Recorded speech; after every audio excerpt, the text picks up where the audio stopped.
les plus grands ouvrages, il y a même des trains électriques pour relier entre eux les blocs d'artillerie, pour faciliter les mouvements de la garnison et les transports du ravitaillement et des munitions. D'en croire un traître mot, faut pas Francine, écouter les racontards du salopard de Stuttgart. Faut pas Francine, te laisser embobiner par ces bobards.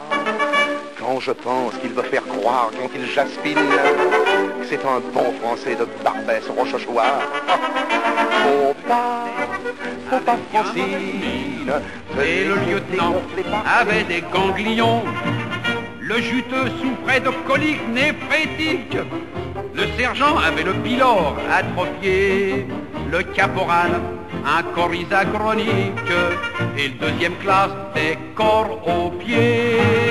Et tout ça, ça fait d'excellents Français, d'excellents soldats qui marchent au pas, oubliant dans cette aventure qu'ils étaient douillets, fragiles et délicats. Et tous ces gaillards qui pour la plupart prenaient des cachets, des gouttes et des mixtures, lève-la bien portant, tout comme à 20 ans. D'où vient ce miracle-là? Mais du pinard et du tabac. D'être sur la ligne Maginot, d'entendre siffler les pruneaux. Entre nous, puisque c'est la guerre, y a rien à faire, il faut ce qu'il faut. De travailler tout son barda, son masque à gaz, etc. Ça fait dire que la vie est moche, mais les sales boches nous paieront ça. On couche par terre et on rêve, on voit son pays bien souvent.